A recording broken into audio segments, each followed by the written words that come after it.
Bonjour à tous, quelques petites explications sur Kabanga, il est temps. Tout le monde a déjà bien plus ou moins pris l'application en main.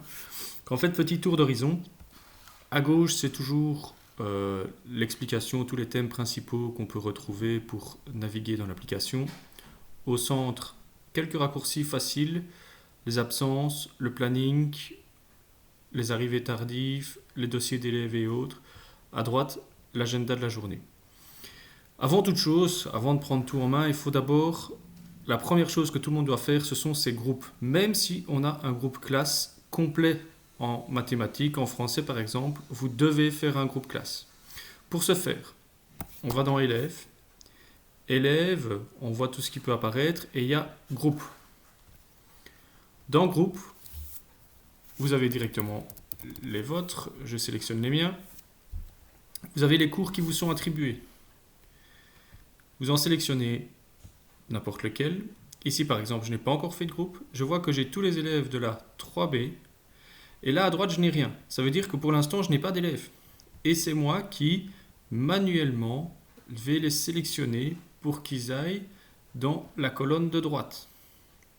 Si maintenant, ça c'est pour le cours de maths, je peux tous les sélectionner, par exemple, et les mettre de l'autre côté. Si j'ai des élèves de plusieurs classes, je peux sélectionner n'importe quelle autre classe et j'en resélectionne et ils vont s'ajouter directement dans la colonne de droite. Ça, c'est la toute première chose que chacun doit faire. Cours à option ou cours de formation générale. Deuxième chose, votre journal de classe. Pour ce faire, vous devez avoir un horaire. L'horaire vous a été fourni via l'équipe horaire en format PDF. Vous pouvez l'encoder après dans Horaire Prof. Je choisis mon horaire. J'ai actuellement mis mon horaire pour la semaine A. La chose a été décidée que semaine A correspondait à la première ligne de cours, semaine B à la deuxième ligne de cours. Donc ici, voilà mon horaire pour la semaine A. Par exemple, en semaine B, j'ai cours ici. Je vais mettre que j'ai cours avec celui-ci. Je ne sais plus exactement, c'est pas grave. En semaine B. Et donc comme ça, les élèves sauront que tout ce qui se trouve au-dessus correspond à la semaine A, tout ce qui se trouve en bas correspond à la semaine B. Une fois que vous avez fait ceci, vous pouvez déterminer des couleurs pour vos cours et autres.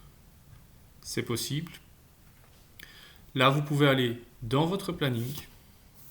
Et dans votre planning, alors, voilà, je vois qu'en semaine A, j'ai cours ici, demain 5, avec le deuxième CH. J'ai mis mon intitulé de cours et j'ai mis que j'avais prévu un test. Pour remplir son journal de classe, je clique sur l'heure de cours. Une fenêtre s'affiche.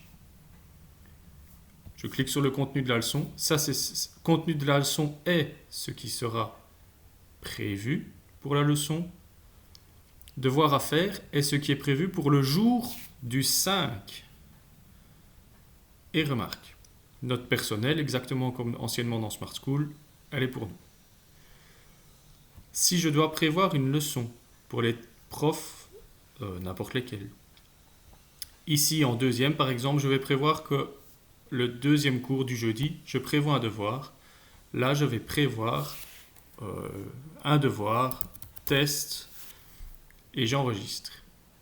Ça devient grisé pour eux. Les élèves, par la suite, pourront, eux, de leur côté, les cocher pour dire qu'ils ont bien été faits. Voilà. Si vous avez des questions, n'hésitez pas à revenir vers moi. S'il vous manque des groupes élèves, des élèves, quoi que ce soit, dites-le le plus vite possible sur soit l'adresse kabanga@cnddinant.be ou sur la mienne.